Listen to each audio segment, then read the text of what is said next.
Is your partner participating in surrogacy clandestinely with the involvement of another party? We present to you today a story from the islands for your pleasure. Steve Jones found himself on the back deck, gazing at the sunset over the sea, wondering if they should have made the move here much sooner. The charm and tranquility of this place were enchanting. Here is a small island off the north coast of Cornwall. During their 22-year marriage, Steve's wife, Claire, gently encouraged, persuaded, and finally managed to convince him to move from London to this place, where she and many of her ancestors had lived. The progress in communication and technology eventually allowed him to work remotely enough to make the relocation workable, with trips to the city limited to once a month. While living in London, Claire often returned to the island to see family and friends, and most importantly, to spend time with her mother. They acquired the house from Claire's cousin 2 years ago, but it was only 6 months ago that they moved in. In the meantime, Claire used her visits to manage the remodeling, using it as a base after the completion of significant construction projects. The house faces west towards the bay and features a stunning sunset view that Steve enjoyed while sipping a cold beer. Previously a farm, the property is encircled by fields and orchards, and it seems that some new trees were planted recently, probably part of Claire's landscaping efforts last spring. Trees and orchards seemed common across the whole island, and Steve wondered if they were meant to protect from the strong sea winds or, more likely, to grow the popular local cider. He realized moving here was a smart choice. Claire was right. Life had a different pace in close-knit communities, many of whom were Claire's kin. Claire was thrilled to be back to her roots and seemed to know everyone on the island. As a newcomer, Steve felt somewhat isolated from the locals but valued their straightforwardness.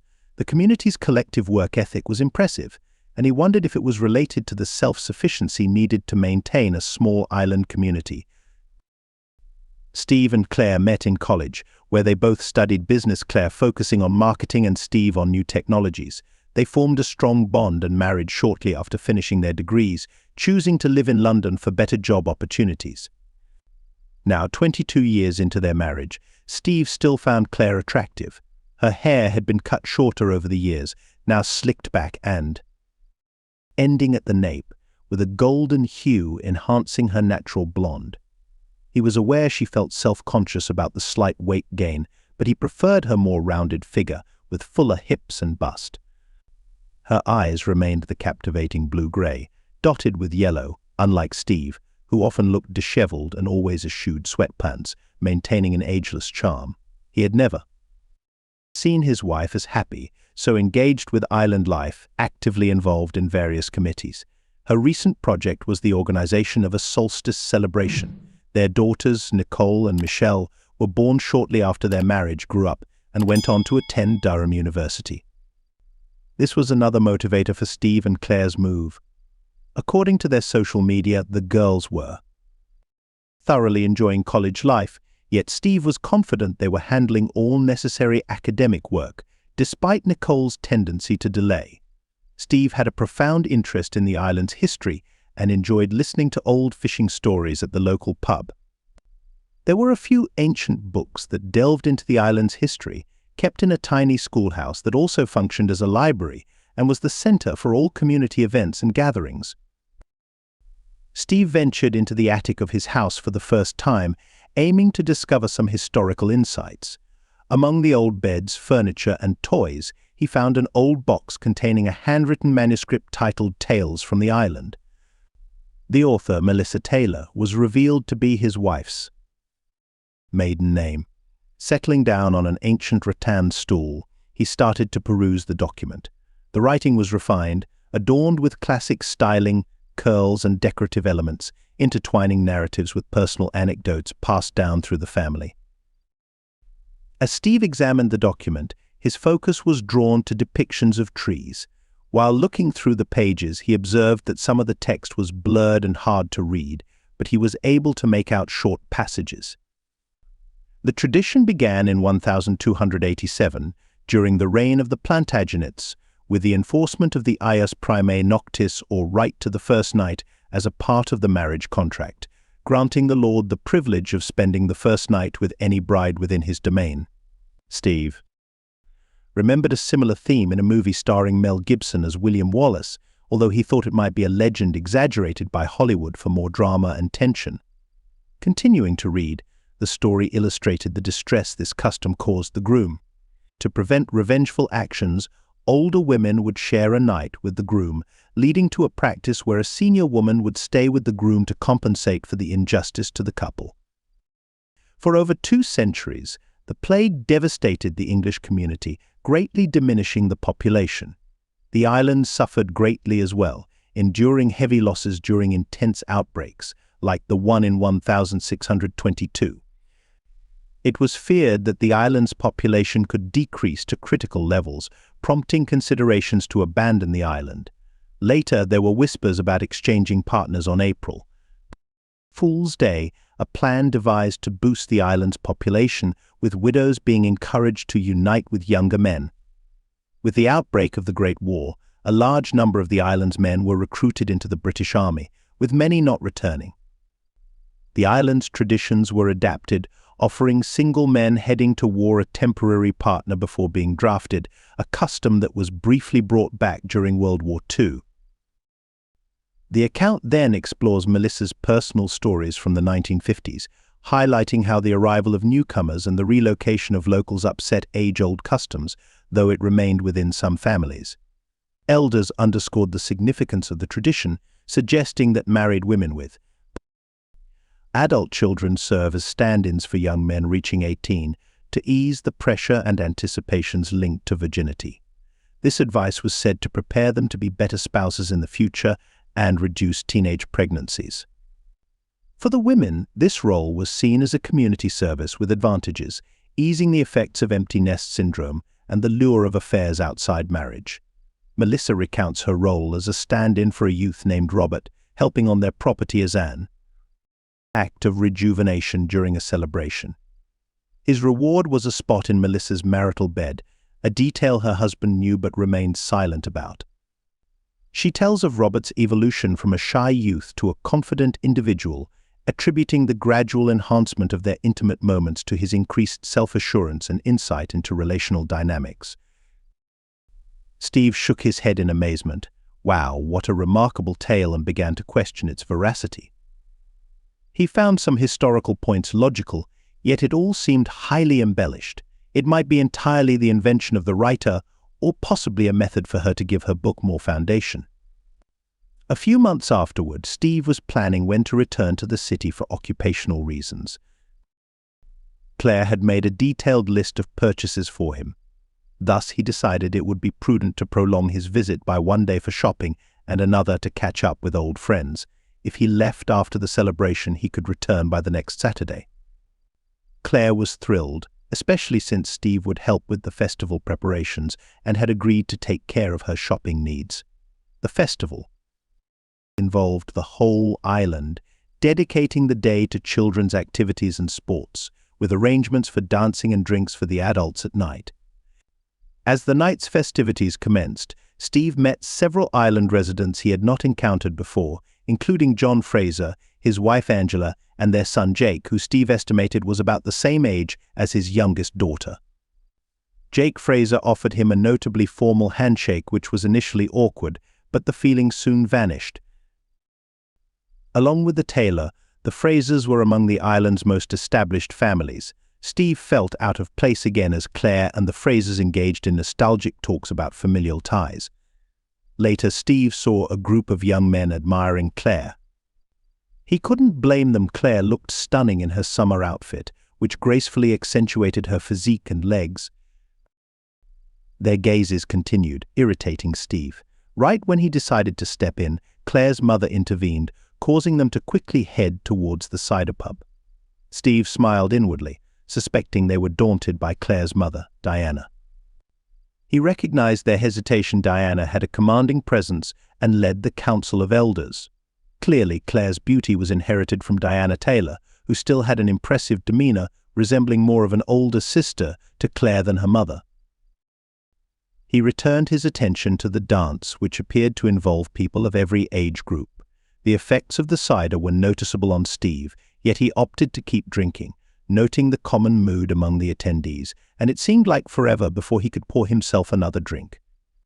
When he looked around again, Claire was nowhere to be seen, prompting him to look for her. Surprisingly, he found her at a table talking to Jake Fraser, who made way for Steve as he neared. "What's going on?" Steve asked. "Jake's thinking about starting some gardening projects. I was asking about what could be done and the costs. Should we consider it?" "Absolutely, and it aligns with our tradition of planting and renewing trees during the festival, so it's ideal," she clarified. The discussion about trees jogged Steve's memory of a paper he had read a few weeks back. "So Jake's going to handle the tree planting?" "Yes, he'll start next week," Claire confirmed, looking at Steve. "Are you okay? You seem like you've just seen a spectre," Steve answered slowly. "What compensation will Jake get? Obviously, there's a financial aspect, but we haven't decided on an amount. Would you think of offering any extra rewards for his labor?" Steve continued. "What are you suggesting?" Claire countered. "This has no relation to the island's traditions," she snapped back. "Which traditions?" "You know, the solstice customs. Are you planning on participating in those with Jake Fraser while I'm gone next week?" Claire ran off in tears. Steve was left in shock. God help me, what if I'm wrong and have accused Claire wrongly? Regret instantly washed over him, realizing his judgment was clouded by too much drink. His thoughts were foggy, making it hard to reason clearly. He began his walk up the slim path to their house, feeling a need to clear his head with the walk. This journey felt the longest ever. Maybe he misunderstood something, or maybe his reaction was too harsh. Arriving home, Claire was absent. He collapsed on the sofa, drained by alcohol and exhaustion, and fell asleep. The next day he woke to find Claire hadn't returned, pondering if she might have spent the night with her lover, though he suspected she was with her mother. His suspicion was confirmed when Claire and Diana arrived at the door.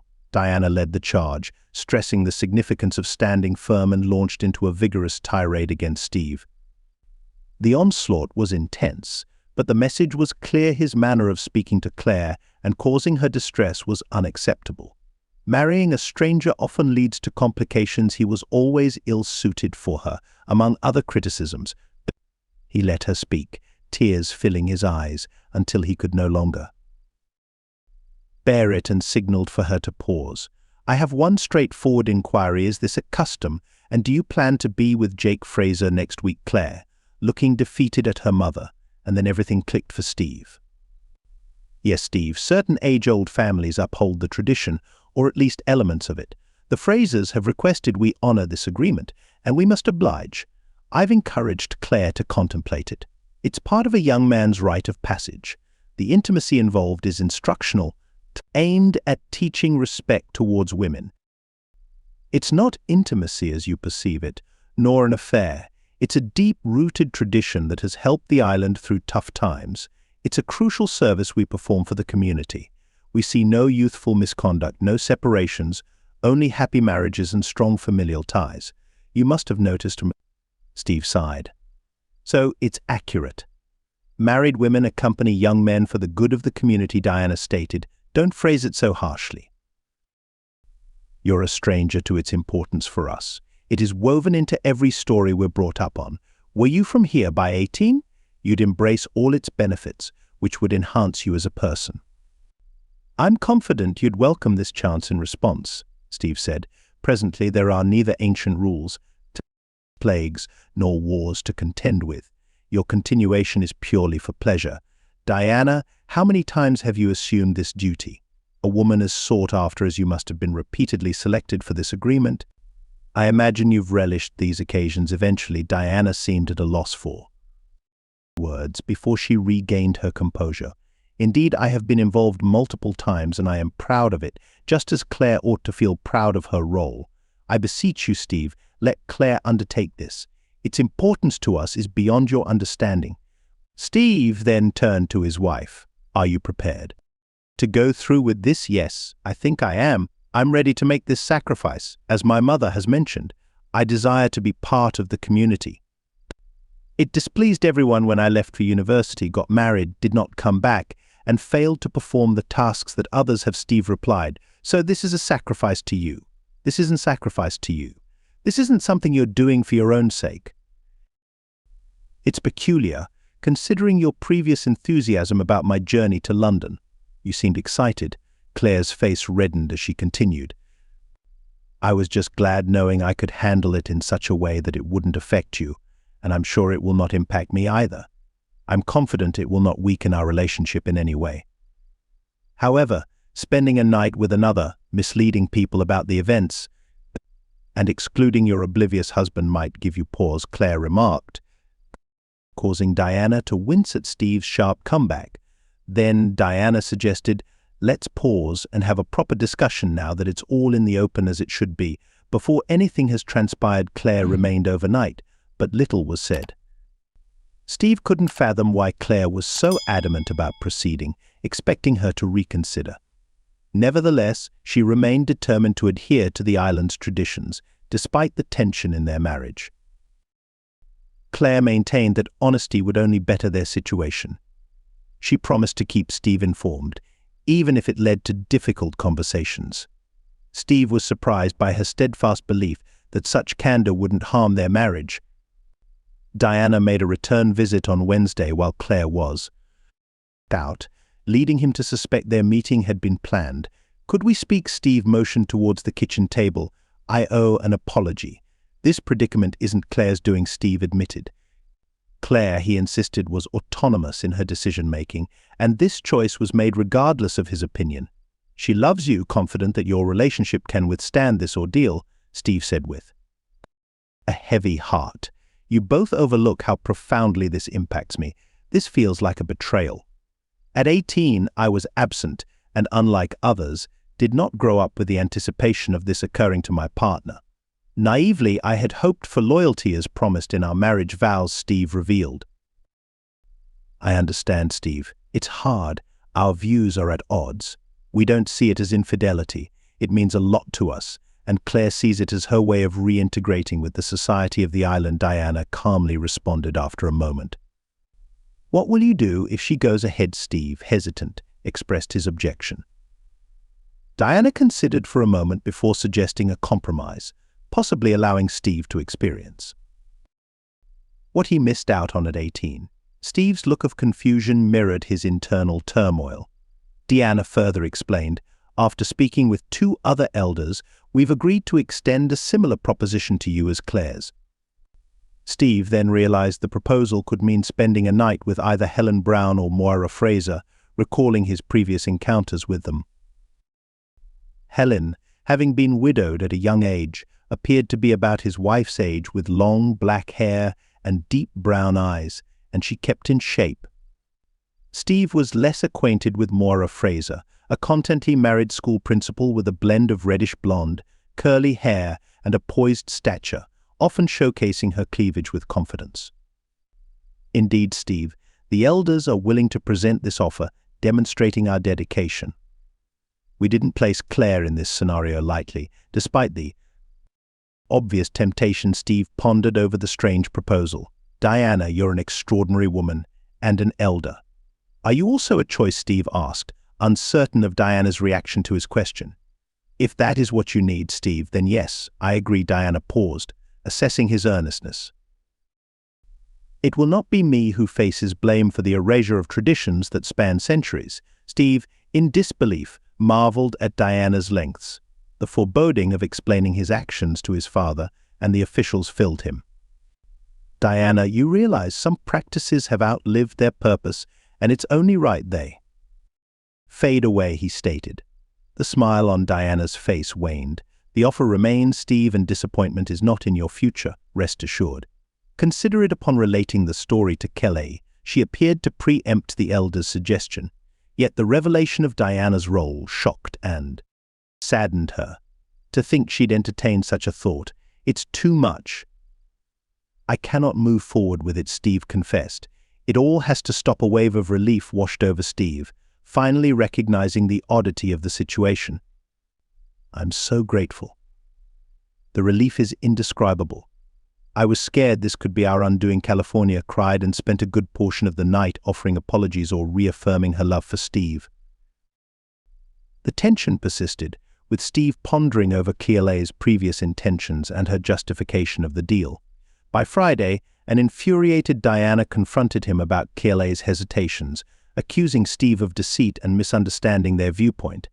Tired of her grievances, Steve countered, "Why not just admit, Pop, Diana, that this is simply a way for you to mock your husband?" Diana's fury peaked. "Fine, if you want the truth, we're thoroughly enjoying it. The pleasure of a young man in our bed, following our every command, is a dream come true. We shower them with gifts, and it's a boon for every Fraser." "Do you see?" Kealay gasped. "Goodness, Mother, stop. You're ruining it all." Steve laughed. "Let her continue." "It's the most honesty I've witnessed from her," Diana sought to reply, but Kealay stepped in, asking her to leave unless she accepted her stance. It was the first time Steve saw Kealay confront Diana, and it was uncertain who was more shocked as Diana exited the house. The weeks that followed were filled with difficulty. Kealay frequently sought pardon for even considering such a deal, and for having Steve endorse it, she felt chained to tradition by her mother without contemplating its impacts. Steve was torn about his city job trip. Delay was no longer viable, but leaving Claire alone on the island seemed formidable. Claire sensed his worry and suggested she could accompany him, pausing her job. Their estrangement from her mother grew. They stopped speaking, and Claire never mentioned the tradition again. After much thought and unease, Steve decided he must trust Claire and proceed with the trip alone.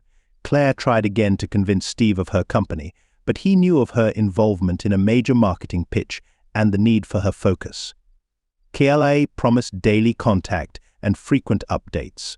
Steve journeyed to London via ferry, taxi, train and subway, weary, and collapsed on his hotel bed by 9 p.m. He reached out to Kealay, who was quick to reply, and they spoke of his travel and the city's changes in a long conversation.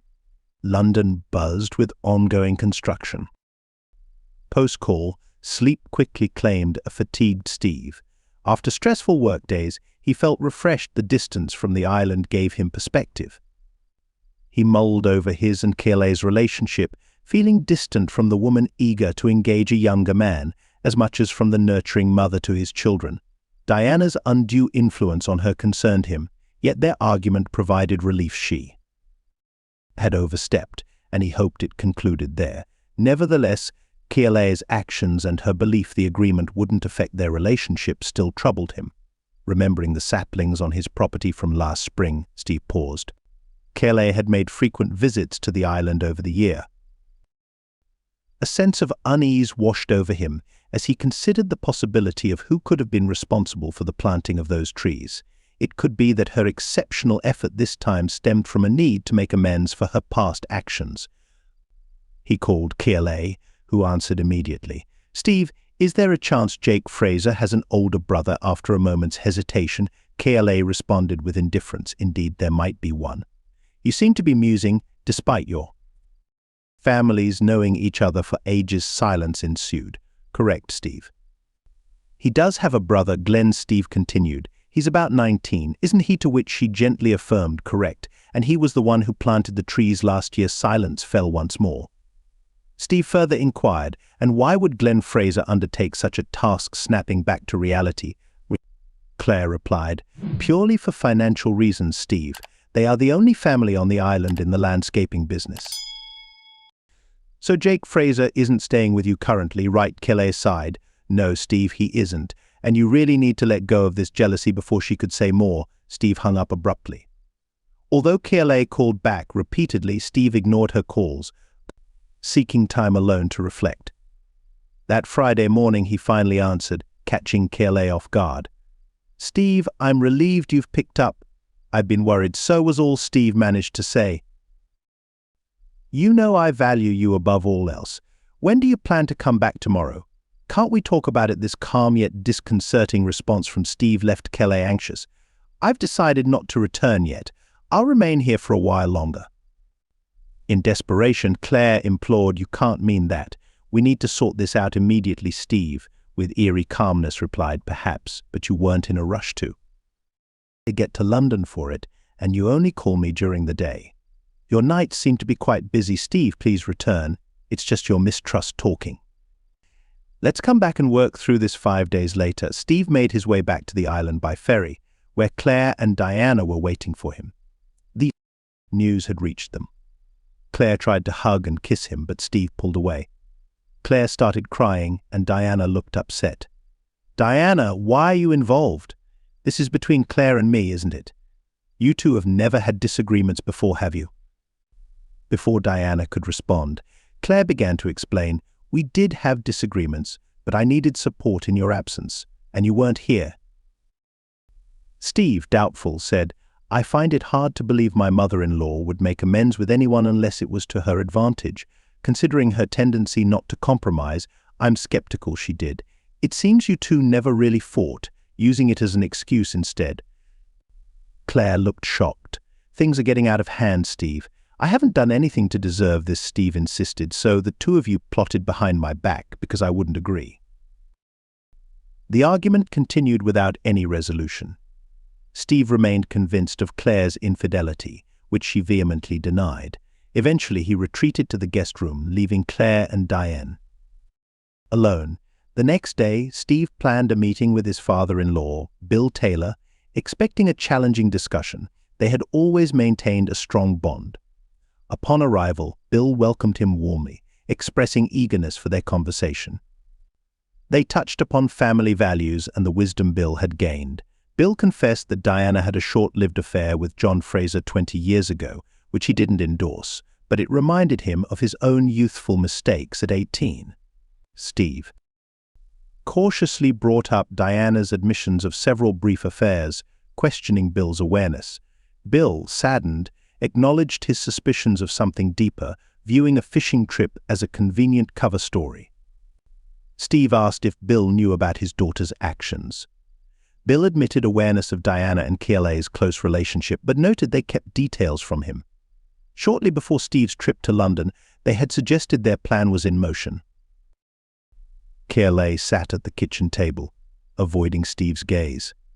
I can't bear the thought that my dad will divorce my mum because of us. Diana chose her path. Your dad would never agree to such deceit and lies. Yet she denies everything, despite John Fraser's confession, and he's not the only one. After a long pause, Claire softly said, I realize that, which is why I believe I need to confess something to you. Steve remained quiet. Apologies, Steve, but I entered into an agreement with Jake. The explosion of anger Claire was bracing for did not manifest, much like the incident with Glenn Fraser the previous year, leading Claire to respond with a silent nod. Steve found himself speechless. Look, Steve, this shouldn't change things between us. We've shared 22 incredible years. How could you believe this changes? Everything. I'm sincerely sorry, Steve. I thought I was acting in the family's best interest, Steve said, clearly angered. Nonsense. You sought closeness with another, pursued it, and found it so satisfying that you repeated it. It wasn't like that. I saw it as a responsibility, a commitment, so you found no pleasure in it. Claire paused, knowing she was venturing into dangerous territory. It was mundane, not like ours, merely physical, devoid of love. It happened once. It won't happen again yet. This wasn't an isolated incident. You engaged with both your siblings when they turned 18, which doesn't reflect well on you. At Steve's cutting remarks, Claire flinched. I'm not that person. I was honoring a tradition, guiding young men into maturity. That was the extent of it. They were thankful. Claire immediately regretted her choice of words. Steve exploded. Oh, they must have been extremely grateful. You claim it was only once, but how many times have you actually done this? You've been grooming them. Reveal how many times. Suppose I'm 18 and looking for experiences, and there's a woman willing for a night. It could happen multiple times. So perhaps 35 times a week? It's improbable. It was just once. Claire had no rebuttal. Both Glenn and Jake were eager to make an impression. Initially, patience was required, yet she was drawn to their strong, healthy bodies, as her mother had predicted. At one point, but Jake even declared his love for her. That's when she realized the potential impact on her valued marriage. She immediately made clear to Jake the true nature of their relationship. Steve continued, And what do 18-year-olds really need nowadays? I bet they had their intentions from the beginning, and you happily complied. Claire protested. It's not like that. It was supposed to be a carefree adventure, purely physical. I understand it injures your ego, but my heart only beats for you. You're my everything, Steve, furious, countered. This goes beyond ego to a matter of trust and fidelity. What about our wedding vows? Does tradition take precedence over them? It's not about ego when one's partner is unfaithful, especially not for something trivial like a customary escapade with the youth. Claire's face turned pink. I see why you're upset and wounded. But you're resilient enough for us to get past this. After Glenn, you saw no difference. We became closer. I believed it would be the same now. I erred in trusting the woman I loved unconditionally. Trust me, this will never happen again should I take your word. You must be joking, Claire retorted, almost shouting. You should, I promise. My deepest regret is causing you pain. Think of the wonderful future we still have. We can revert to how it was. Did you ponder our beautiful life together? While orchestrating this and lying there, had I foreseen the outcome, I wouldn't have considered it.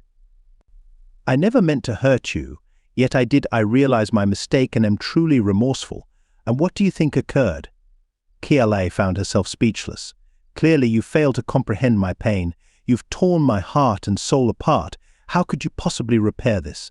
Distraught, Steve left hastily to avoid action. He wandered, seeking tranquility of mind. The evening's stunning sunset offered little comfort. Returning to the village, he was surprised to run into Elder Helen Brown. Steve barely managed a nod in greeting. Helen smiled, mentioning their encounter was purely by chance. She had noticed Steve heading towards the cliff path and decided to meet him on his way back. Helen proposed they sit on a rock ledge and softly asked Steve if he would be willing to share his worries with her. Without seeing a need to withhold, Steve revealed all. Vocalizing his troubles did not lessen his load. Helen gave him her undivided attention, not once interrupting, although hesitant to discuss Diana's suggestion of having an elder stay overnight with him in exchange for Kiala fulfilling her obligations. He felt it was relevant to Helen's involvement in the matter, and thus shared it for clarity. Upon concluding, Helen remained silent momentarily before replying. Steve, I never made such an offer. Diana hasn't discussed any agreements like this with me or Moira. It's not something we'd entertain. It seems Diana was trying to get your agreement to engage intimately with others before marriage as a way to justify their own planned behavior. Steve found her explanation perplexing. Helen continued, also Steve, arrangements like these mostly disappeared long ago, and even then, they were meant for just one evening, not a whole week. Any deal extending over a week was related to work or agriculture, leading up to a single night of union. Perhaps Melissa, Deanna, and Susan were acting out of context. Steve merely nodded, troubled by his wife's decisions, then was struck by another piece of news.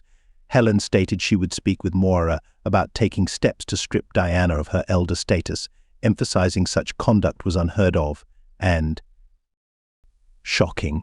Yet Diana's behavior could not be overlooked. Elders today are meant to engage in communal activities and aid the islanders. Helen faced Steve.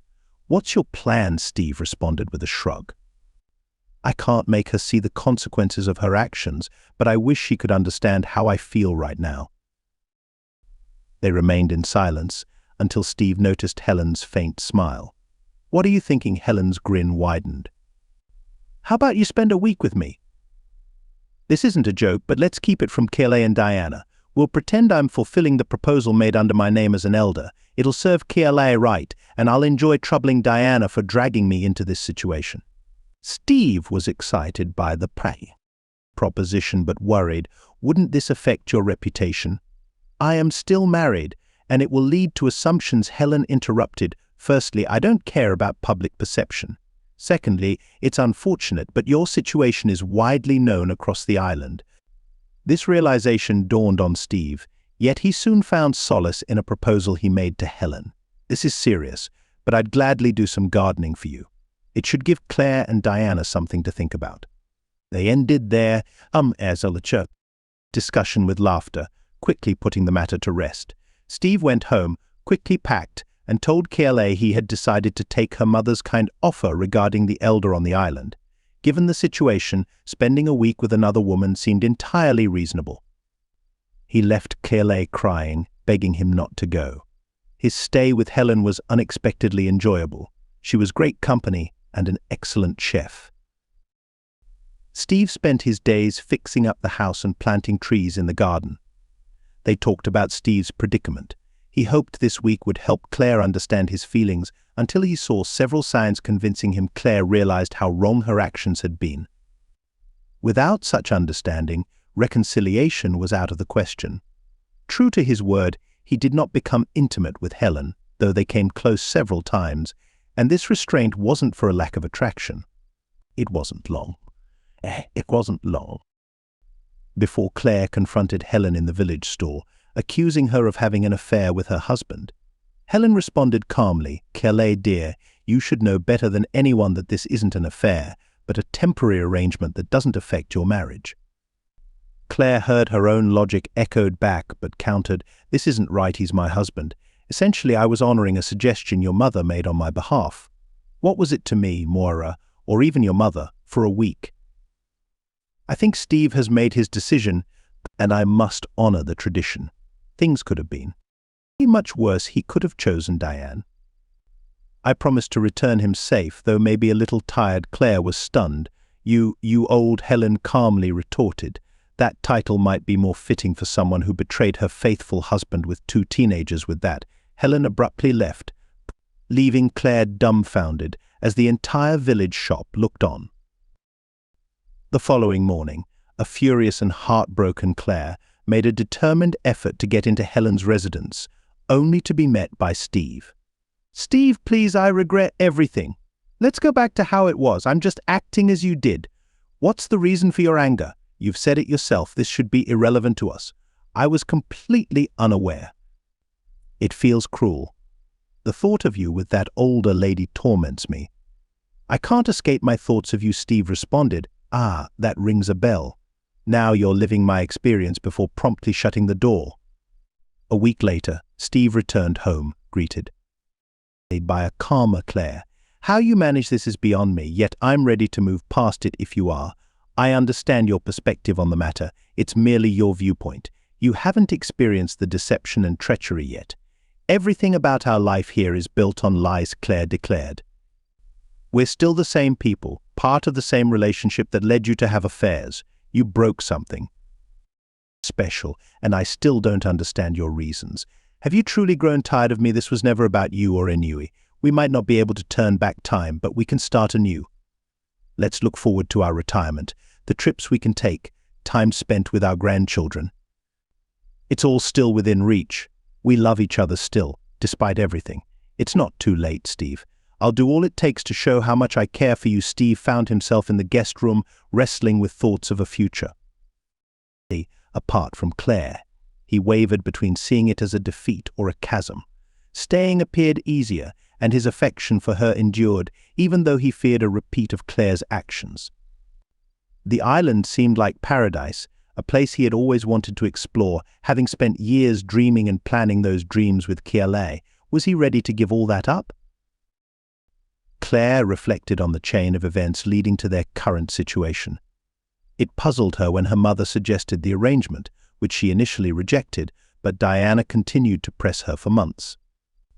Then at a social event she met Glenn Fraser, who was incredibly handsome and notably polite.